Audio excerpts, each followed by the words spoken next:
common interview questions. With this, it's impossible to know every single questions, but you will find that there are many questions that repeat themselves in certain themes, and we'll just give you a few examples of those so that you know. The key here is to be prepared, right? It's that old saying. It seems that the better prepared I am, the luckier I get. Well, that's true with interviewing as well.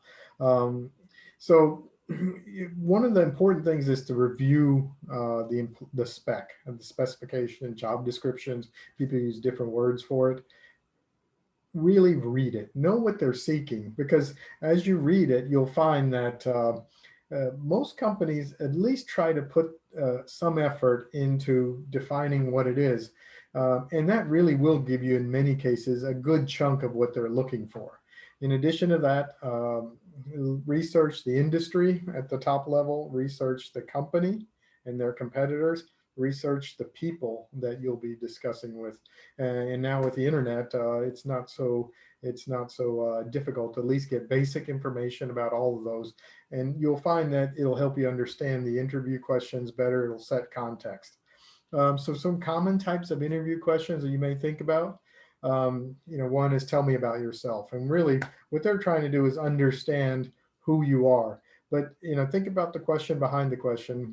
What they really want is who you are as it relates to making this position filled successfully by you. So think about it from that point of view.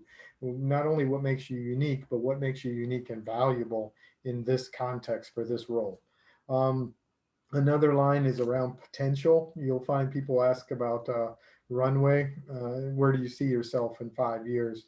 So this question, obviously would have a very different answer if you were 24 years old and looking for your first job out of master's in supply chain or master's in business, versus if you're looking for a senior level role and you're 20, 30 years into your career. But you got to give it some thought. When they're looking for, in many cases, what they're really looking for is someone who continues to learn and develop themselves. Um, and so, talk about how you want to learn new skills and how you want to progress in terms of doing the job better. And sometimes they may want, obviously someone to stay in that job for a longer period or a shorter period where it's a promotional role into the company. Try to understand and learn what they mean by that, so that you can position your answer honestly, but in context of the question. And there's some tried and true ones like what is your greatest weakness? Obviously, what you want to do there is not make the weakness some sort of Mickey Mouse or ridiculous weakness like I work too hard. Well, yeah, that's a weakness, but come on. So what you want to do there is come up with a weakness that for example, say I could be better at listening to specific details when there's a long discussion, and I've gotten better at it by doing XYZ. So there are things that you can say that are actual weaknesses, but that you are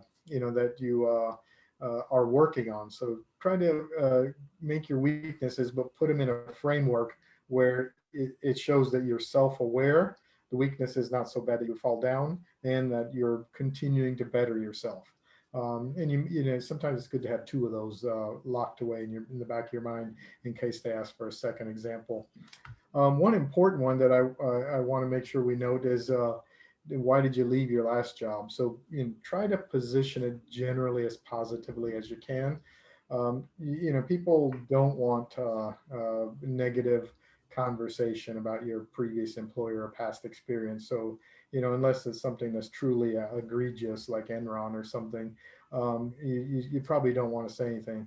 Focus on what brought you to this stage. What are you looking for? How do you want to build? Because really, that's really the right perspective and what you want out of it. People are looking to build their career and move forward into different directions. What is it that excites you?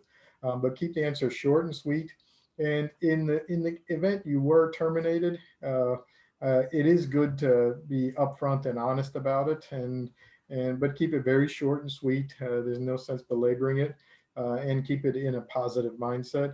And if you were terminated, in addition to keeping it short, you maybe even set a little bit of the context, especially if it was like an entire division was removed or it was a major to company integration, things like that, that really have nothing to do many times with the individual and a lot to do with the situation.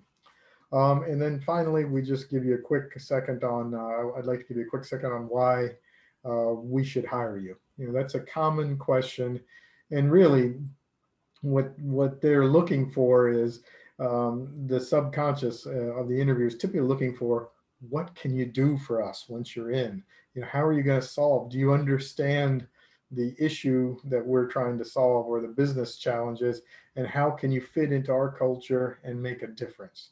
So really, that's what you can do. And if you can call up a relevant example from your mind that is a analog to that situation, or two of them, that's a great way to demonstrate that you understand why you're good for this job. And this is really a great question. You should actually wish to be answering this question if you can, because it's one that you should be prepared for. It's a great question.